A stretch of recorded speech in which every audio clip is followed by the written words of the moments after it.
देने के लिए शुरू रखा।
राज्य में एक अबला के साथ अत्याचार किया गया है।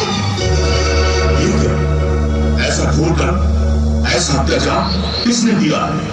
इस दंडक वन में किसका साहस है कि हमारी बहन का अपमान करे? वो जो भी है, देवी आसुर, उसने तुम पर हाथ उठाकर अपनी मृत्यु को ललकारा है। उस सभागे का नाम बताओ बहन। राम और लक्ष्मण। राम और लक्ष्मण? हाँ, राम और लक्ष्मण दोनों भाई अयोध्या के राजा दशरथ के पुत्र हैं, जो मुनि वेशधारी एक सुंदर स्त्री के साथ गोदावरी नदी के किनारे बसने आए हैं, जिन्होंने मुझे अकेली देखकर मेरे साथ ये दुर्व्यवहार किया है। यदि तुम दोनों सच्चे भाई हो तो मेरे अपमान को हमसे बदला लो। मैं इस घर को उन दोनों के हाथ से धोया जाए, तभी मेरे मन को शांति मिलेगी। दो मानव कुमारों का ये साहस, धरती पर रेंगने वाले मनुष्य होकर एक राक्षस कन्या पर हाथ उठाने की धृष्टता? महाभट्टभूषण, दंडकारण्य का गुप्त समाचार रखने वाले और वीर अकंपन, वो कौन है जिन्हें महाबली वीर घर का डर नहीं?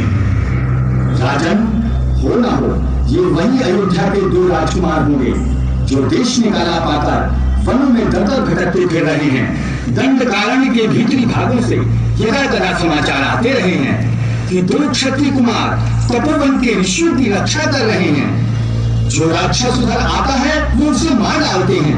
सुना है उनके कारण राक्षसों ने तपोवन में ऋषियों का शिकार करना छोड़ दिया है। हमें पहले सूचना क्यों नहीं दी गई? ये सब कुछ हमारे राक्षस राज्य की सीमा के बाहर हो रहा था, इसलिए हमने आर्य ऋषियों की सीमा में जाना उचित नहीं समझा। सुना है बड़े अद्भुत वीर है दोनों। कुछ वर्ष पहले विराट राक्षस का विरोध हुआ था, वो उन्होंने ही किया था। महाबली विराट को मार डाला, बड़े आश्चर्य की बात है। इसीलिए उनकी उद्दंडता बढ़ गई और वो जनास्थान की सीमा पर आकर बस गए। अर्थात हमें चुनौती दे रहे, इसीलिए उन्होंने हमारी बहन का अपमान किया है। उन्हें हमारा दिखाया नहीं भैया, मैंने कितना कहा कि मैं राजा घर की बहन हूँ, लेकिन उन्होंने मेरी एक नहीं सुनी और आपका परिहास किया भैया। परंतु तुम वहां करने क्या गई थी? मैंने देखा उनकी साथ जो स्त्री थी वो अति सुंदर थी। तीनों लोगों में ऐसी सुंदर स्त्री और नहीं होगी। मैंने सोचा कि बड़े भाई महाराजा रावण के लिए इससे अच्छा उपहार और क्या होगा, परंतु वो दोनों भेड़ों की तरह मुझ पर भड़क उठे। ये उनकी अंतिम भड़ास थी बहन। हम आज उन्हें यमलोक पहुंचाएंगे, हमें स्वयं चलना पड़ेगा। भूषण, अपने चुने हुए सैनिकों को तैयार करो, हम स्वयं चलेंगे।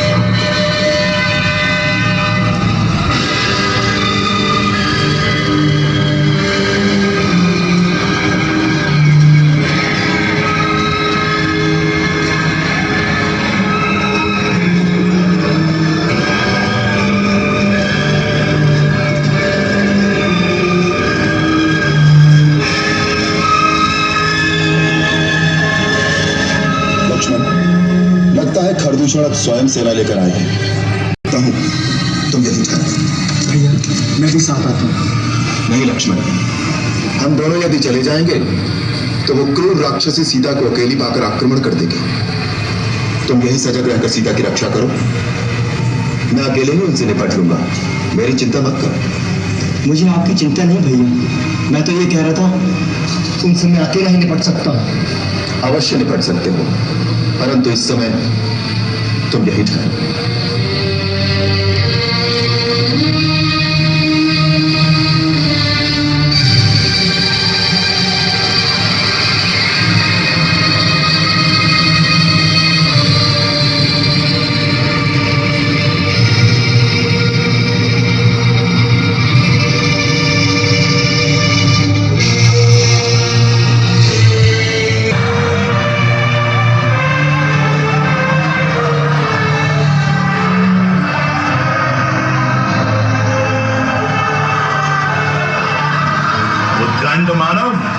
तुम एक तुच्छ मनुष्य होकर हमारे राज्य की सीमा पर उत्पात मचा रहे हो।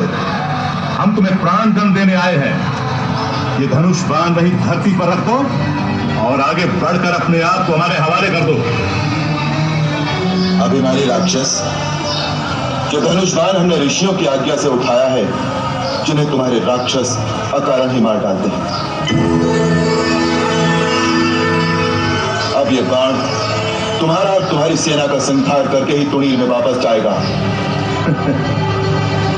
हम डरकर शत्रु को एक बार भाग जाने का अवसर अवश्य देते हैं, क्योंकि रण में पीठ दिखाकर भागते हुए शत्रु पर हम प्रहार नहीं करते। तो प्राण बचाना चाहो तो अभी समय। मुझे तुम्हारी मूर्खता पर हंसी आती है। अकेले ही मेरी सेना का और मेरा सामना एक साथ करना चाहते हो। मैं तुम पर दया करके अब तक चुप था, परंतु तुम दया के पात्र नहीं हो। दूषण, अपनी सेना को आज्ञा दो, इसे जाकर घेर ले। जो आज्ञा।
तूने अपनी मृत्यु को पुकारा है। कहीं से थोड़ी सी हमारी विद्या सीख आया है। तू अपने आप को बड़ा मायावी समझता है। ठहर जा, मैं तुझे दिखाता हूं अपनी माया का प्रभाव।